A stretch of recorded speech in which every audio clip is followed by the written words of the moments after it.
Good morning everyone, তোমরা সবাই কেমন আছো? আশা করি যে যেখানেই থাকো না কেন সবাই ভীষণ ভালো আছো, আর আমিও ভালো আছি। আলোর শহর চন্দননগর থেকে আমি তমালি বলছি। তমালির সাতকাহন চ্যানেলে আরও একটা নতুন দিনে নতুন ব্লগে তোমাদের অনেক স্বাগত। আজ অনেক সকালে উঠেছি, প্রায় পৌনে 6টা, জানো তো। আর বিভিন্ন রকম কাজ থাকে, তো আগে সেই কাজগুলো কমপ্লিট করে নিয়ে তারপরে ফ্রেশ হয়ে তোমাদের কাছে এসেছি আমি আমার আজকের দিনে নতুন ব্লগটা শেয়ার করতে। তো এখন ঘড়িতে বাজে প্রায় 6:30, আর সবার জন্যই মোটামুটি চা করা হয়ে গেছে। আর এখানে আমার মেয়ে বলল যে মা একটু আমাকে খেতে দাও। আমি তাই ভাবলাম দুধটা যখন জাল দিচ্ছি ওকে তাহলে একটু গরম দুধই দিয়ে দিই। ও আসলে ঘরের পড়াশুনো করছে, আর আমি এই দুধটা নিয়ে এখন ঘরে ওকে দিয়ে আসি, কারণ রান্নাঘর থেকে শোনা যায় না আমি যদি ওকে ডাকি। তো এই দেখো আমি মেয়েকে তাই ভাবলাম যে দিয়ে আসি, তো দিয়ে দিলাম। ও আর প্রচণ্ড গরম, আমি তাই বললাম দেখিস বিছানায় ফেলে দিস না, ওই কাপের হ্যান্ডেলটা ধরে নেবে। আর এদিকে হ্যাপি হ্যাপি বিস্কুট দিয়ে ও দুধটা খেয়ে নিতে পারবে, মানে দুধটা খাবে তখনই যখন ও একটু অন্য রকমের বিস্কুট পাবে আর কি। আমরা বাড়িতে সাধারণত মেরি বিস্কিট খাই, তো মেরি বিস্কিট দিয়ে ও পছন্দ করে না, বাচ্চারা যেরকম হয় আর কি। তো যাই হোক না কেন, এখন জলখাবার করতে চলে এসেছি। জলখাবারে একটুখানি বেগুন ছেঁচকি করব। আর দেখেছো গরমের বেগুন তো ম্যাক্সিমাম বেগুনই সব পোকা ধরা আর কি।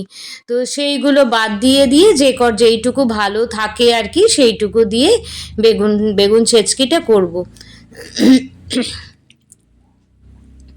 এর আগে যেই বেগুনগুলো কেনা হয়েছিল সেইগুলো জানো তো এরকম ধরনের পোকা ধরা। তো সব কটা বেগুনই তাই আজকে কেটে নিয়েছি, যেইটুকু ভালো পেয়েছি সেইটুকু দিয়ে আজকে তরকারিটা করে নেব। আর রুটি তো আছেই, রুটি তো করতেই হবে। আমাদের তো জলখাবার রুটি ছাড়া কিছুই হয় না, তবে ইদানিং একটু ডালিয়া করছি, ডালিয়ার খিচুড়ি করে দিচ্ছি, ওটাই খেয়ে নিচ্ছে। আর একটু কাঁচা লঙ্কা আর ফোড়ন দিয়ে বেগুনগুলো ছেড়ে দিচ্ছি। আর বিশেষ কিছু লাগে না, নুন হলুদ লঙ্কা গুঁড়ো এই দিয়েই হয়ে যায়। আমি খুব একটা জল দিই না, আর হয়ে গেলে না একটু তেল ছড়িয়ে দিই। এবার মেয়েকে খেতে দিয়ে দেবো এটা আমি। আর রুটিটা হচ্ছে, তো এই রুটিটা করতে করতেই আমি আরও অন্যান্য কাজগুলো করে নিয়েছিলাম, কারণ ওই অন্যান্য কাজ মানে সবার খাবারটা বেড়ে দিচ্ছিলাম আর কি। চাটুটা বসিয়ে দিয়ে সবার খাবার বেড়ে দিচ্ছিলাম। সবাই মোটামুটি টেবিলে খেতে এসে গেছে। আমাদের বাড়িতে তো মোটামুটি 9:30 10টা নাগাদ, কি 10টার মধ্যে জলখাবার কমপ্লিট হয়ে যায়। তো ঘরের অন্যান্য সমস্ত কাজগুলো হয়ে গেছে, এবার বিশাল বড় একটা কাজ রয়েছে জানো তো। এই আলমারিটা খুলতে গিয়ে সমস্ত জামা কাপড় আমার হুড়মুড়িয়ে পড়ে যায়। ওই দেখো, দেখেছো আমি এই দিকটা আমি আমার সালোয়ার রাখি, আর ওদিকটা আমি আমার ব্লাউজগুলো রাখি। মানে কি বলবো তোমাদের, এমন অবস্থা হয়ে গেছে, বহুদিন না গোছাতে গোছাতে যেগুলো পরি সেগুলো কেচে ওর মধ্যে ঢুকিয়ে রাখি। তো একটু তো ভালো করে পরিষ্কার করতে হয়, সেইগুলো আর করা হয়নি, যার জন্যে এই অবস্থা। তো দেখো বন্ধুরা, আজকে আমি আমার ব্লাউজগুলো আমি গুছিয়ে রাখবো আলমারিতে। তার ফলে কি হবে, যখন যেটা দরকার তখন সেটা টেনে বের করতে পারবো, কোনো রকম কোনো জামা কাপড় পরেও যাবে না। আর এই গোছানোটা বিশাল বড় ব্যাপার জানো তো, তার জন্য না আগে ভাগে অনেক কাজই করে নিয়েছি যেগুলো আমি ক্যামেরা বন্দি করতে পারিনি। কারণ দেখো ভিডিও করতে গেলে না প্রচুর ক্যামেরা সেট করতে হয়, বিভিন্ন রকম ভাবে ক্যামেরা সেট করতে হয়, তো প্রচুর দেরিও হয় তার জন্য কাজের। তাই ভাবলাম যে না, ওই প্রতিদিনই তো একই রকম ভ্লগ তোমাদের দেখাই, তো সেইগুলো না হয় নাই বা দেখালাম। আমি জলখাবার করে ঘর পরিষ্কার করে ঠাকুর দিয়ে স্নান টান করে ঠাকুর দিয়ে জলখাবার খেয়ে চলে এসেছি এখন ঘরেতে, জানো তো। আর এই কাজটা আমার খুব দরকার ছিল, প্রতিদিন ভাবছিলাম যে রাত্রিবেলা করব, তো রাত্রিবেলা করা হচ্ছে না, মেয়েকে পড়াতে হয়, আমার টিউশন থাকে। আবার ভাবছি যে দিনের বেলা করব, দিনের বেলা বিভিন্ন রকম কাজ পড়ে যাচ্ছে। যার ফলে আমার কোনো কাজই করা হচ্ছে না, একদম না। মানে এই আলমারিটা গোছাবো আমি যে কতদিন আগে থেকে প্ল্যান করে রেখেছি কল্পনা করতে পারবে না, কিন্তু কি করব, সময়ের অভাবে আমি একদমই করতে পারছি না। আর বিশেষ করে যেই ব্লাউজগুলো আমার পরাই হয় না ধরো, সেই ব্লাউজগুলো ভেবেছি একদম নিচের দিকে রাখবো, আর যেই ব্লাউজগুলো পরা হয় সেইগুলো ভেবেছি উপরের দিকে রাখবো। তাহলে কি হয়, আম, অসুবিধা হবে না, কোনো মতেই অসুবিধা হবে না। তাহলে আমারও সুবিধা হবে আর কি, যখন যেই কাপড় পরবো সেই কাপড়ের ব্লাউজগুলো বের করে আমারও খুব সুবিধা হবে। যেগুলো পরি না তো পরি না, মানে পরি না নয়, আসলে খুব একটা শাড়ি পরা হয় না, তাই আর কি ব্লাউজগুলো সবকটা ইউজ করা হয় না।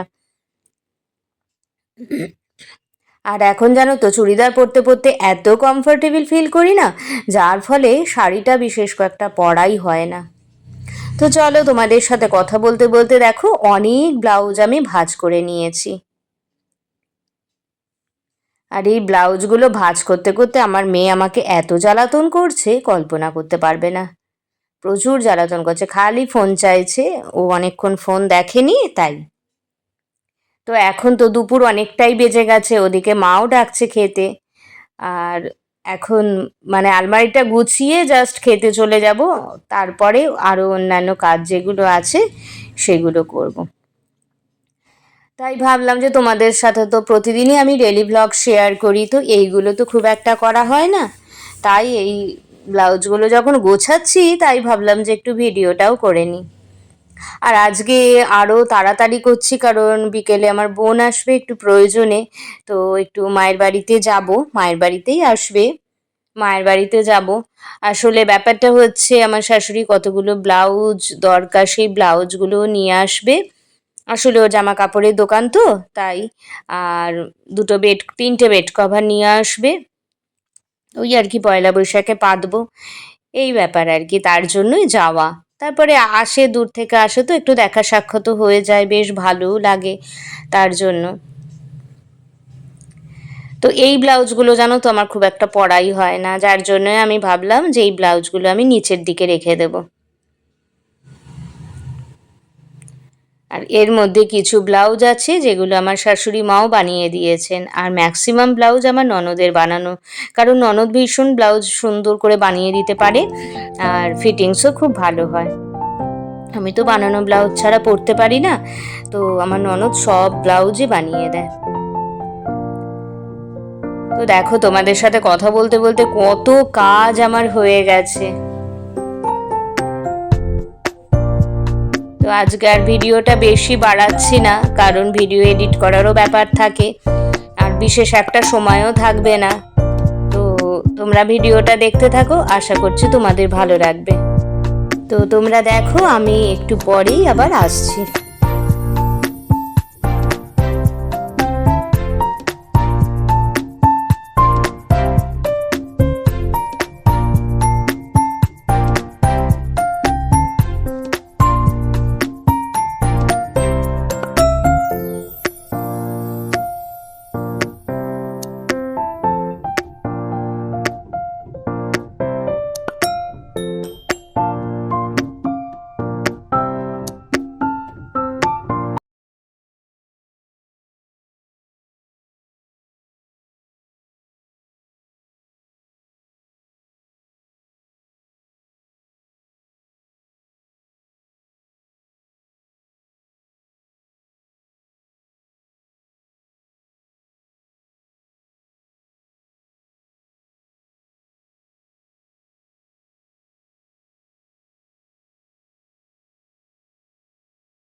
তো বন্ধুরা, আবার ফিরে এসেছি তোমাদের কাছে। তো দেখো, তোমাদের সাথে কথা বলতে বলতে তো আমার সমস্ত ব্লাউজ ভাঁজ করা হয়ে গেছে।